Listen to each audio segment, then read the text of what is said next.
రామాయణంలో మనకి తెలుసు. రామచంద్రుడు, లక్ష్మణస్వామి, ఇతర వానరులందరూ కూడా మూర్ఛపోయినటువంటి ఇంద్రజిత్తు అద్భుతమైనటువంటి ఘట్టం. మాయాయుద్ధ విశారదుడైనటువంటి ఇంద్రజిత్తు బ్రహ్మాస్త్రాన్ని ప్రయోగిస్తే ఆ బ్రహ్మాస్త్రం యొక్క విజృంభణకు వానర సైన్యం అంతా కూడా మూర్ఛపోయింది. వానర సైన్యం మాత్రమే కాదు, రామచంద్రుడు, లక్ష్మణస్వామి వీరందరూ కూడా మూర్ఛపోయారు. కేవలం ఇద్దరు మాత్రమే ఆ బ్రహ్మాస్త్ర ప్రభావానికి గురి కాకుండా ఉన్నటువంటి వారు. ఒకరు విభీషణుడు. విభీషణుడికి చతుర్ముఖ బ్రహ్మ యొక్క వరం చేత బ్రహ్మాస్త్రము ఆయన మీద పనిచేయ ప్రభావం ఆయన మీద ఉండదు. అలాగే హనుమకి కూడా చతుర్ముఖ బ్రహ్మ ఇచ్చినటువంటి వర ప్రభావం చేత బ్రహ్మాస్త్రం ఆయనని ఏమీ చేయదు. కాబట్టి వీరిద్దరూ కూడా చతుర్ముఖ బ్రహ్మ యొక్క వర ప్రభావం చేత ఆ బ్రహ్మాస్త్రం యొక్క ప్రభావానికి గురి కాకుండా స్పృహతోటి ఉన్నటువంటి వారు. వారందరూ కూడా వెతుకుతూ ముందు జాంబవంతుణ్ణి వెతుకుతాము అని జాంబవంతుణ్ణి వెతకడం కోసం ఒక కాగడా పుచ్చుకొని వెతుకుతూ ఉంటే విభీషణుడు ముందు వెళ్ళి జాంబవంతుణ్ణి పలకరించి, జాంబవంత, భల్లూక రాజా, మీరు బతికే ఉన్నారా, బాగున్నారా అని అడిగారట. వెంటనే ఆ జాంబవంతుడు తాను మాట్లాడేటటువంటి వారు విభీషణుడు అనేటటువంటి విషయాన్ని గుర్తించి, హనుమాన్ వానర శ్రేష్ఠ ప్రాణాన్ ధారయతే క్వచిత్.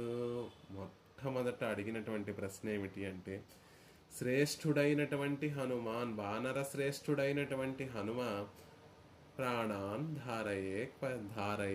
ధారయతే క్వచిత్, హనుమ జీవించి ఉన్నాడా అని అడిగాడట ఆ జాంబవంతుడు.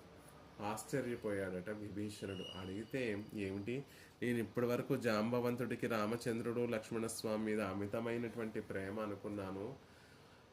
అందరూ మూర్ఛపోయినటువంటి సందర్భంలో అడిగితే రాముడు, లక్ష్మణుడు కులాసాగా ఉన్నారా, వారు బ్రతికే ఉన్నారా అని అడగాలి. కానీ హనుమ బ్రతికే ఉన్నా, ఎంత పక్షపాతం జాంబవంతుడికి, హనుమ బ్రతికే ఉన్నాడా అని అడుగుతున్నారేమిటి, ఇది ఎంత విడ్డూరంగా ఉంది అని మనసులో ఆ భావన దాచుకోలేక వెంటనే అడిగేశాడు కూడా విభీషణుడు.